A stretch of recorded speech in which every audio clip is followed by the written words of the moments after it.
Never before has there been as much money as there is today, and rarely has money been so cheap.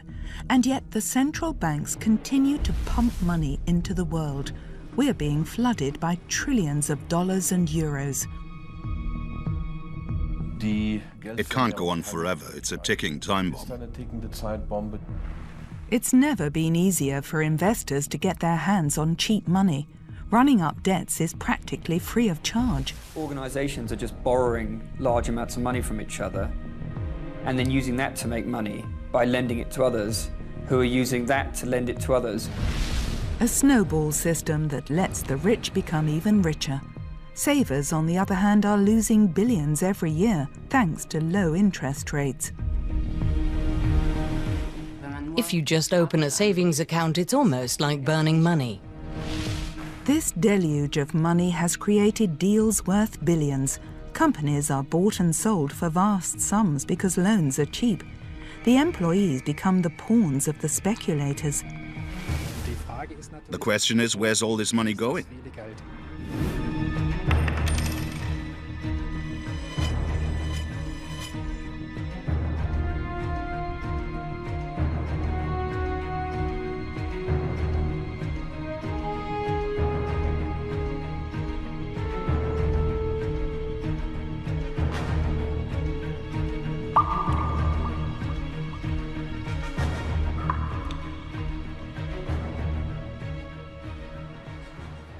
We're in Bad Bodendorf in western Germany. This couple faces the same dilemma as many others. What to do with their savings in this world of low interest rates? Karl-Heinz Eich, a recently retired court bailiff, knows all about money and debts. His life insurance policy is due to pay out soon. How should he invest the money? In a house? They've already got one. There's a lot at stake for the cycling enthusiast. He and his wife want security in old age, as well as a good time. I was hoping that after the payout, I'd be able to invest the money again and earn interest, which could be added to our pension. But that plan isn't going to work out. Karl-Heinz has always led a modest life. He always stayed away from investments that paid high returns but were risky. He never thought it would come to this. He doesn't know what to do with interest rates this low, and nor do his friends. Some have told me they won't keep their money in a bank account anymore.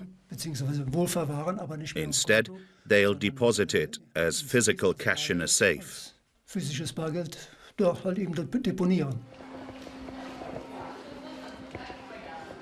It's barely worth going to the bank. Interest on savings is almost zero, at just 0.01%.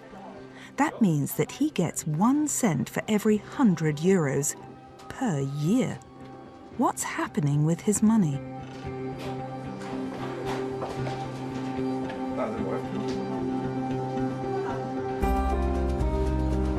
People are worried, says the director of the local branch of Volksbank, Elmar Schmitz.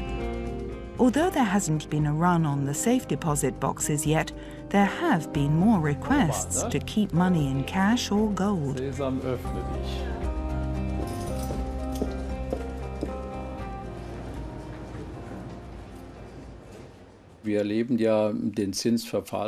We've seen a continuing fall in interest rates over the past 8 years. I'd need a crystal ball to tell you whether it'll stay like this for long. I think we'll have this situation for another 2 or 3 years. After that, things will change again. But we won't have the interest rates we had 10 or 20 years ago.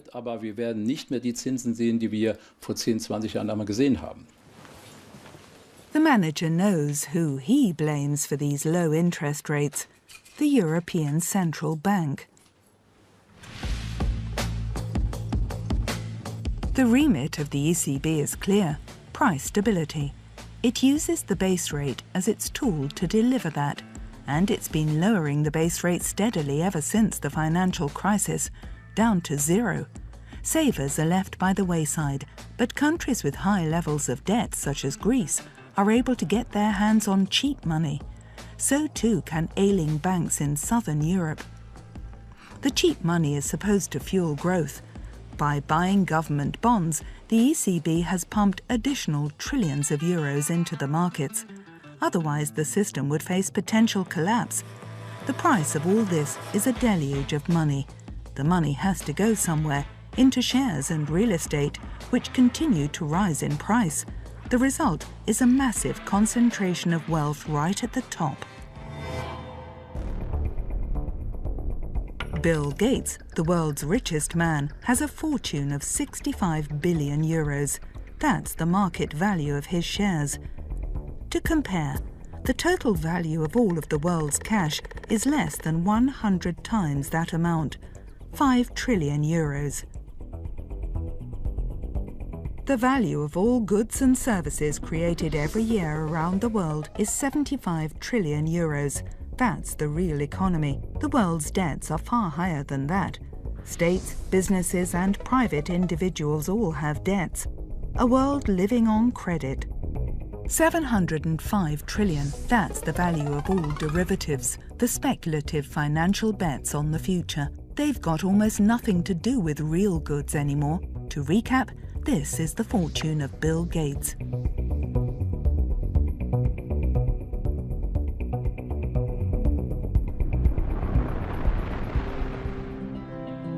What happens when there's too much money in the world? Economist Max Otte says this deluge of cheap money isn't just flooding the big banks. He sees low interest rates as the symptom of a massive sickness in the global financial system. What's more, cheap money endangers the entire economy and promotes increasing levels of debt. He says those who believe that with the financial crisis of 2008 receding, things are now better again are much mistaken. This influx of money is extremely dangerous. It's slow, but at some point the dam will burst and then we'll be in a huge crisis. The biggest danger is that this flood of cheap money will split our society. It moves money from the bottom upwards, he says. A gigantic redistribution machine.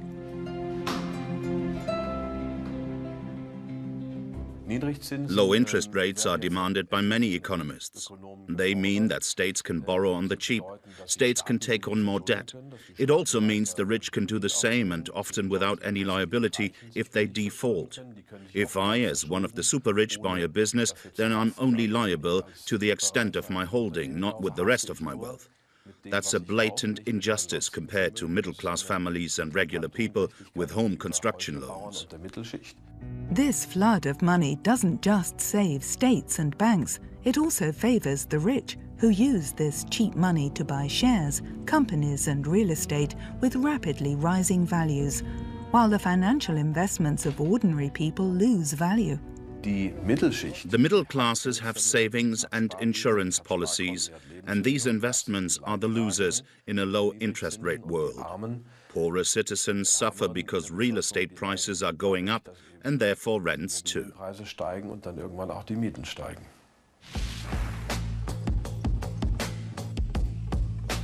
London, the world's largest financial centre, illustrates very clearly the effect of this monetary deluge.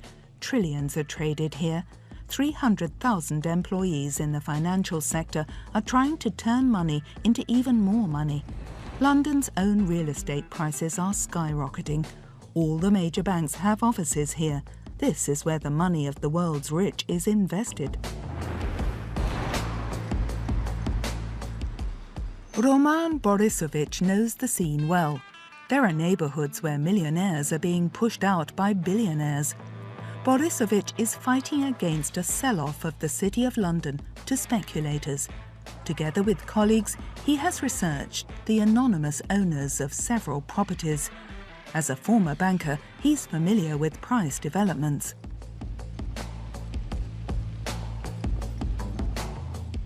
Well, these are used houses, and again, depending on the size, it's difficult to say how deep they are. But anywhere between 3 to 5, maybe 5 to 7 million in this particular area, 5 to 7 million pounds.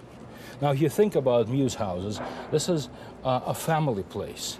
Just think about what kind of family can afford to buy a house for 3 to 5, even for 5 to 7 million pounds. The expensive houses are all speculative objects and empty. London belongs to investors who don't live in the city. Roman Borisovich discovered that this townhouse was sold to a Ukrainian billionaire for £66 million.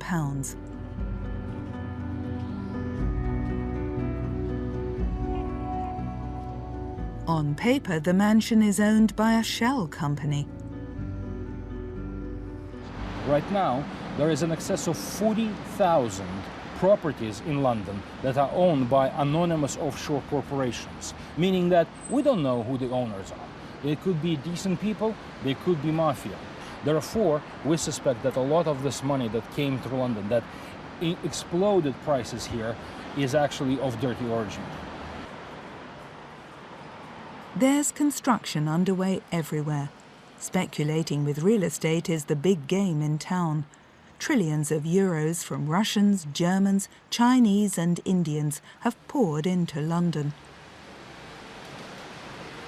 From a socio-economic perspective, it is not sustainable. You cannot have a city where residents and workers cannot live.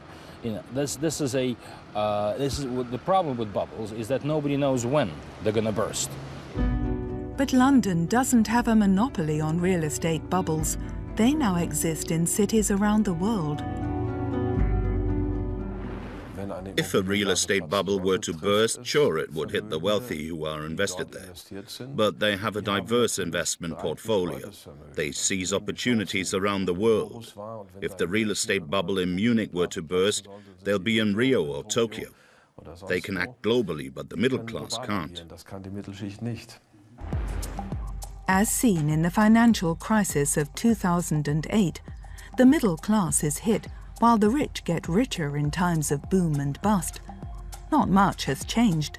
The minor regulations introduced into the financial sector aren't very tangible here in London. The speculators are looking for new ways to make more money in the world's #1 financial centre. Many transactions are now taking place in the shadow banking system. The bonuses for lucrative deals are as plentiful as ever. And Brexit will see the regulations relaxed even further. The show must go on. Alf Townsend has lived through it all.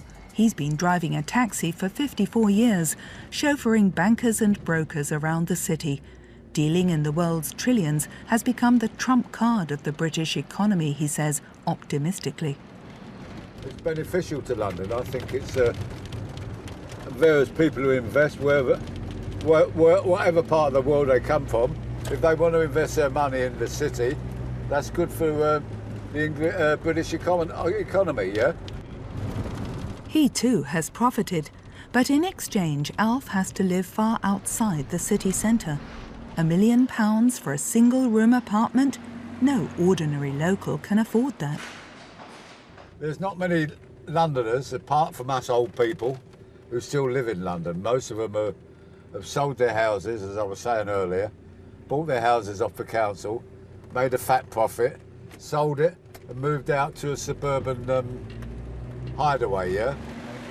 Some leave the city entirely and forever.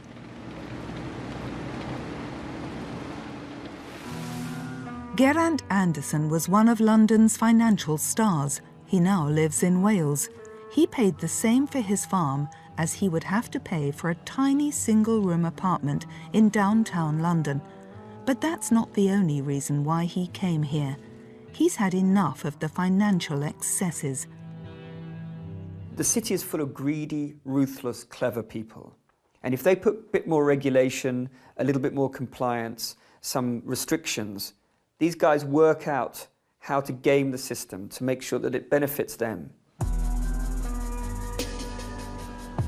Today he writes novels and screenplays about the financial world. He used to earn a few £100,000 a year. He didn't care who the trades hurt. That's a few years ago now. But nothing has changed, says Anderson.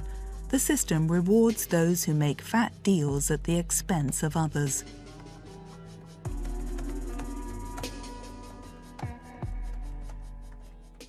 I make lots of strange gambles, incredible reckless decisions, but they come good. Then I make huge amounts of money.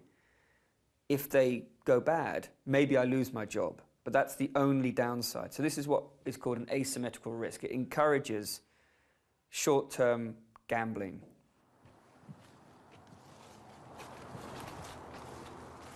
Anderson is certain that the financial system will keep growing and sprawling. The prospects of big profits, the low interest rates, the deluge of money. The former financial insider believes these elements make for an explosive mix. Therapeutic. The Ponzi system that exists is such that organizations are just borrowing large amounts of money from each other and then using that to make money by lending it to others who are using that to lend it to others, which means that you have a system where ultimately no one's really got the money that backs up all the money that's being lent out. And subsequently, when that system comes crashing down, then it's good night. A tax on speculative financial transactions could slow this merry-go-round. However, this financial transactions tax would need to be introduced globally. But even the small-scale version with just 10 EU states failed after years of negotiations, even though German Finance Minister Wolfgang Schäuble personally pushed for this tax. But Britain was against it, and will be even more against it in the future. London as a financial centre would suffer. That's most regrettable, because this tax would be the necessary surgery for the sick financial system. The ECB and other central banks flooding the world with cheap money isn't a cure. It's just pain relief, and in the long run, it has serious side effects. The entire setup is a system that keeps saving itself temporarily, but at some point it will inevitably fall apart. Until then, it exacerbates the enormous injustice that already exists. Those who have benefit. A handful of super-rich individuals own as much as the poorer half of the world's population combined. This flood of money is increasing the gap between rich and poor even further. People like these are struggling at the hands of low interest rates. Karl-Heinz Eich and his friends are worried. In the past, the world was a veritable paradise for savers. The economy was booming and interest rates were high, even if inflation was too. Nevertheless, successive generations lived by the motto, those who save get more out of life. In the past, you could rely on a certain interest rate for your savings account. You could live with that. But not anymore. In the 70s, we got a fixed rate of 7%. For a short while, we got 11%. Karl-Heinz Eich has an appointment with his financial advisor at the bank. What should he do with his money?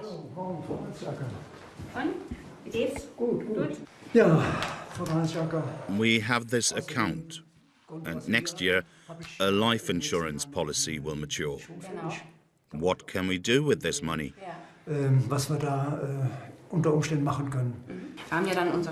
The advisor wants to know about her client's readiness to take risks. He's actually more risk-averse and wants to invest his insurance money as broadly as possible. Every day it sits in the savings account, it loses purchasing power, and he knows that. Since you're getting almost no interest, we have to see where we can generate a return. And that means stocks and shares.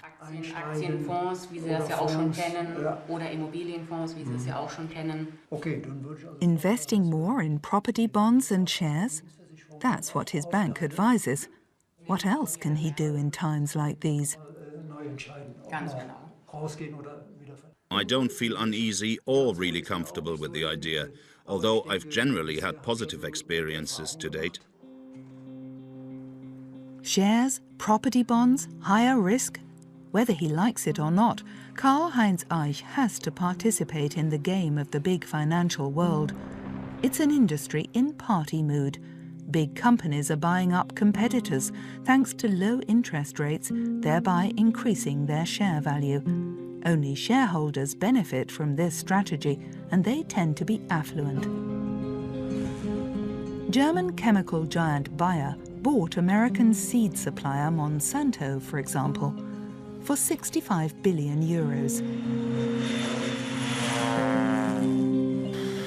The world's largest brewery, Anheuser-Busch InBev, swallowed the number 2, SAB Miller, for the equivalent of over 100 billion euros.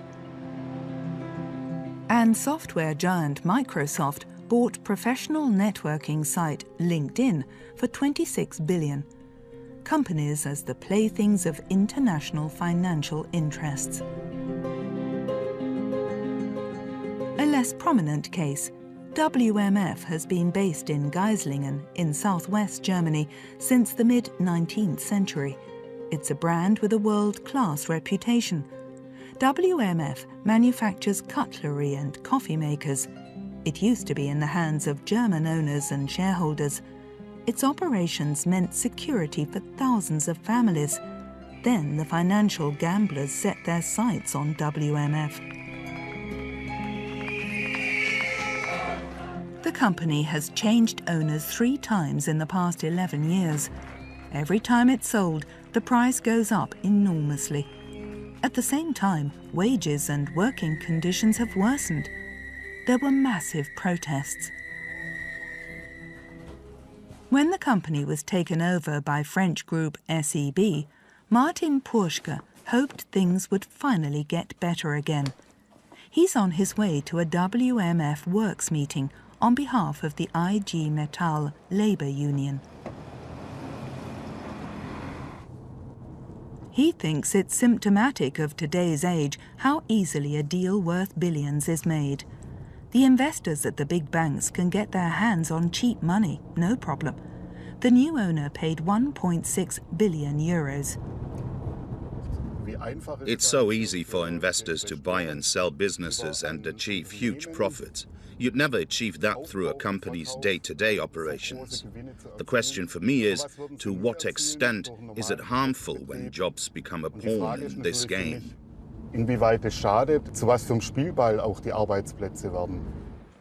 A works meeting during unsettling times at WMF. What are the prospects with the new owner? The staff have had bad experiences in the past. We've been milked like a cow, bled dry. When there's nothing left to get out, we're sold off. It's been that way for years. Everyone lines their pockets. We can only hope the company survives and that calm is restored.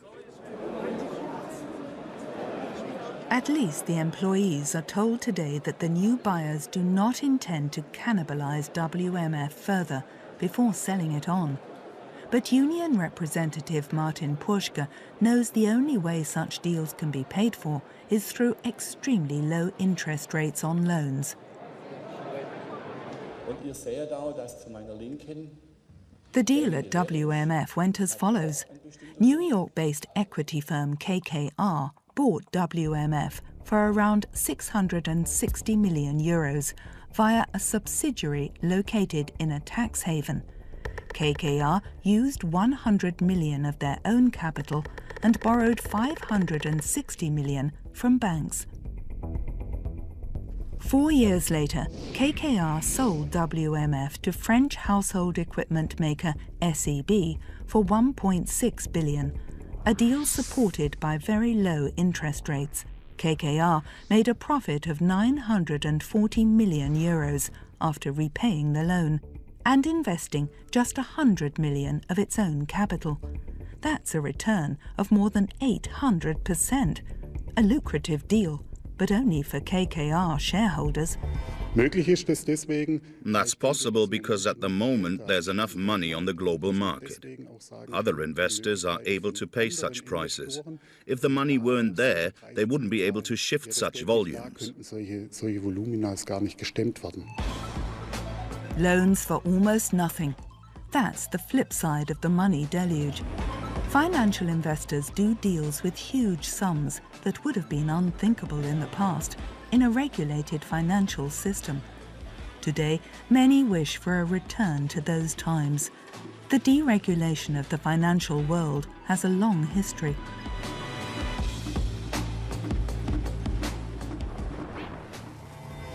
Until 1971, the world was financially stable. Currencies were covered by gold. The real economy was in balance with the amount of money available. Then US President Nixon needed money for the Vietnam War. He switched on the money printing machine, not least because OPEC had increased oil prices. This money then flooded the world. Banks came up with new investment models. They now wanted to make money not with goods, but with money alone. This was the start of the financial industry of today. Credit cards and current accounts accelerated financial transactions. Former public responsibilities were privatized. Pensions are a case in point. The private sector is better at everything than the state, so they said. New billions came into play.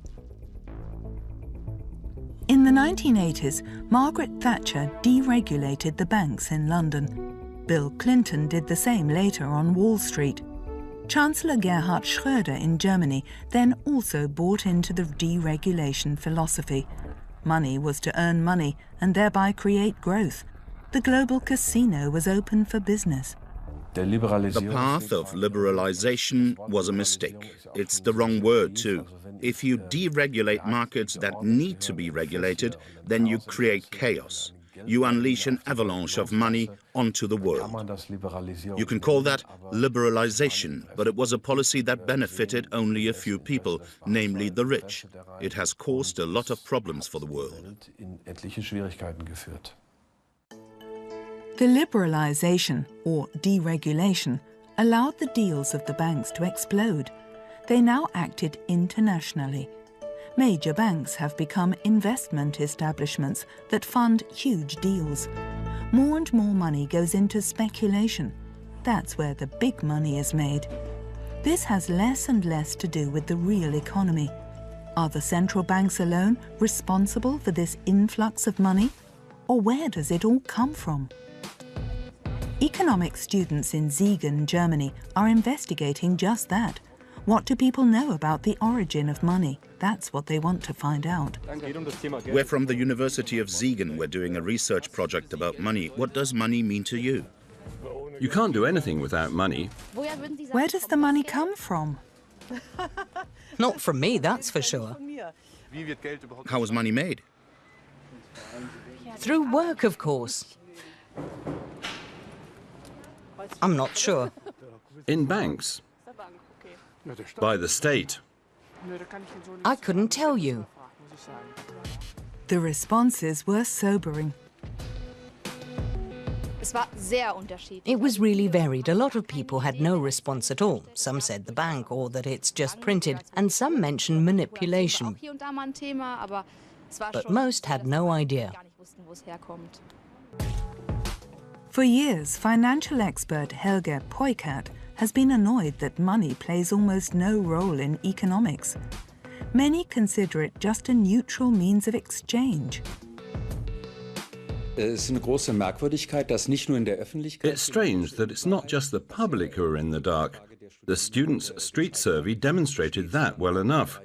But the money creation process also seems to be something of a mystery among academics, and even in the banking boardrooms.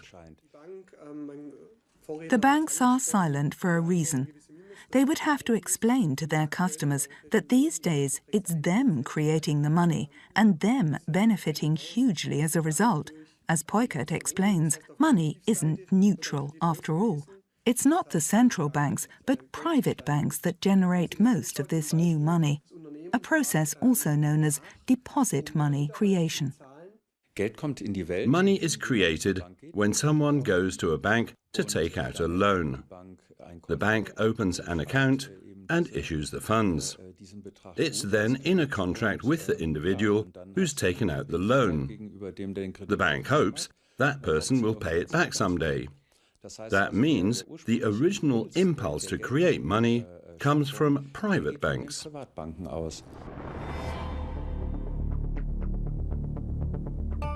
That's new to most people. Many think a loan works like this. Savers take money to the bank and the bank loans this money to a customer, such as someone buying a house or running a business.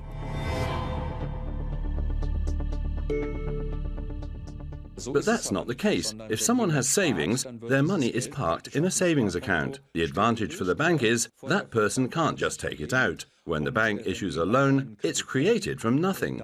These two processes really don't have anything to do with each other, even though it looks that way, and even though that's what the textbooks say. This is how it works. A customer wants to take out a loan for 10,000 euros. The bank has to deposit between 1 and 3%, so at least 100 euros, with the central bank. That's it. In return, the bank is allowed to transfer 10,000 euros to the customer's account at the push of a button. The bank generates 10,000 euros of electronic money from 100 euros, and in return, it collects the interest. This creation of deposit money is a license to make money. The banks are happy, of course, that they can do this, because that gives them a free rein. They get to keep the profits, the seigniorage. That's a few billion every year. Who'd want to miss out on that? Definitely not them. Private banks basically create new money as they wish. And that used to be the privilege of the mint, of princes and governments. It's a privilege to create money and therefore profits out of nothing. This privilege has been in the hands of the financial industry for a long time, and in recent years it's been unchecked. Is that really such a good idea?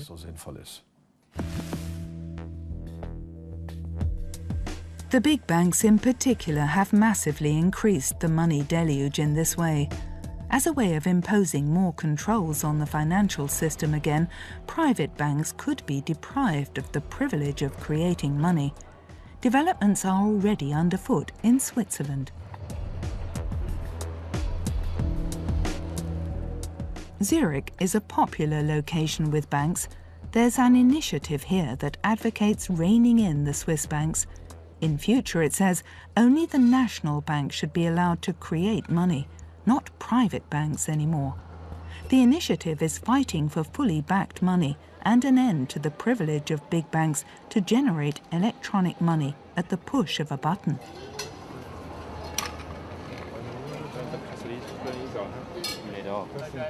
Reinhold Haringer used to be city treasurer in St. Gallen. It was then he understood that we can't carry on with limitless loans and debts. 90% of all our money is just numbers on a computer in a bank somewhere. The banks make this money. That's what we find worrying, and that's what we want to change. Great things have small beginnings. But members of the initiative are striking a chord with many passers-by. They distrust the financial system. The major banks are creating a spiral of loans and debt with their money creation. I'm a former banker, now retired. I can't say that with pride anymore. They're casinos now.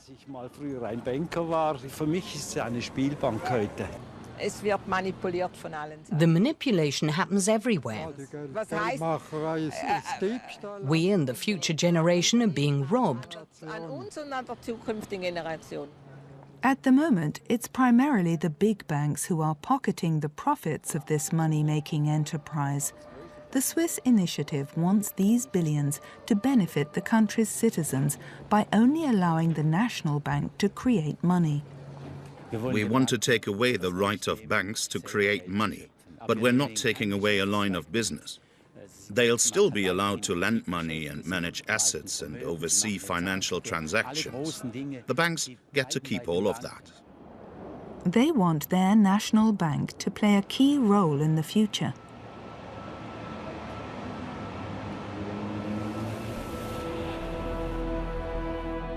Private banks would only be allowed to issue loans if they have the money in their vaults 100% secure.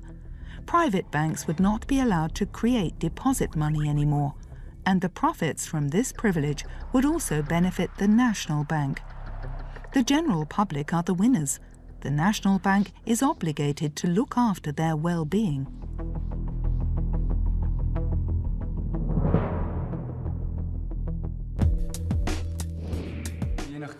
The group want the creation of money to be state-controlled and not in the hands of private banks. Billions in interest payments would then flow into the public purse. I support these various initiatives. Banks wouldn't be able to create new money. They'd have to work with the money they have and deposits. That's a good first step. It's not enough, but it's an important step on the path towards a fair financial system.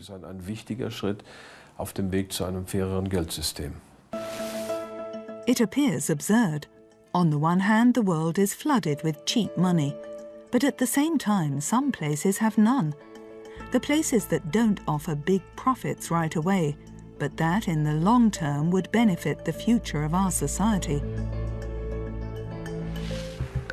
We're at the Impact Hub in Munich, an office space for startups, a space for companies that have innovative ideas for the future, new technologies, sustainable solutions for our problems.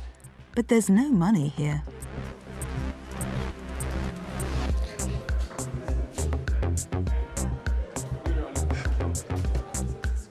Laurin Hahn and his team are working on a car for the future, for example. Their baby goes by the name Xeon, a small electric car that generates some of its own electricity. The city runaround is designed to access electricity from the well-protected solar cells on the car body. It will also source electricity from a battery.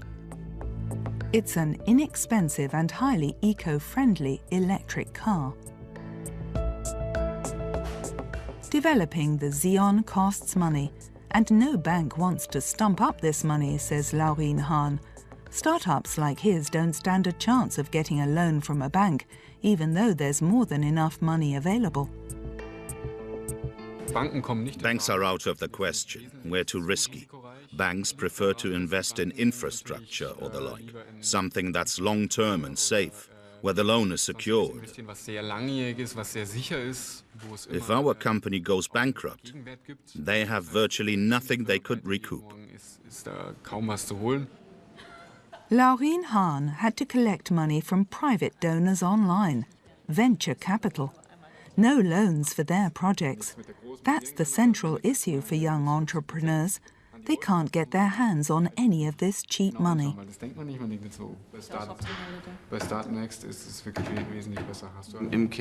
the end of the day, it's not about money, but about creating opportunities so that people who want to do something can do something. If you don't invest in that, or the startups can't access money easily and can't develop easily, then they'll move country. There are lots of entrepreneurs here who want to push forward sustainable products and services, products where the consequences for people and the environment are taken into account from the word go, products designed to create value for society. I think it's a scandal that companies like this struggle so much to access funding from banks or major investors. Karl-Heinz Eich in Bad Bodendorf invests in the traditional fashion. He's received the money from his insurance policy, and he's made a decision. He's looking at his house with a painter and decorator. He wants to invest some of the money in renovations. A fixed asset investment, a strategy to circumvent the low interest rates. Karl-Heinz Eich has realized in recent months how important it is to pay attention to money matters. The times when we could hand over our responsibility at the cashier's desk are over. Maybe he'll be fortunate, but one thing is certain: the sick financial system is going to cost us a lot of money. I don't think anyone will come out of this situation unscathed. We've been living on loans. There will be wealth destruction. The current financial system is very likely to lead to the next disaster. We need a different system. But it would be enough if we just returned to what we had: highly regulated financial markets and a banking sector under control and whose purpose was to serve.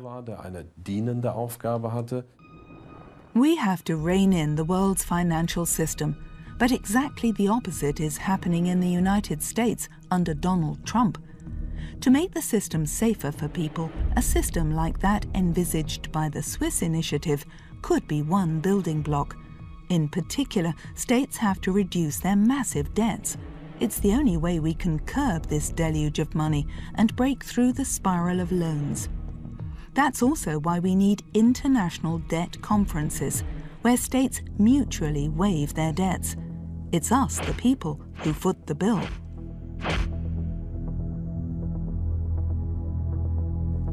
Big banks must cover their loans with more of their own capital than they do today.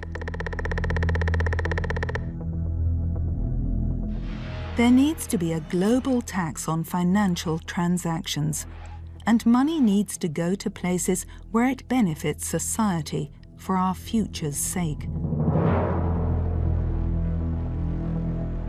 The interests of the financial industry have determined developments in politics and society for far too long. Trump and Brexit mustn't be allowed to fuel that even further. Money is far too important to be left to the banks alone.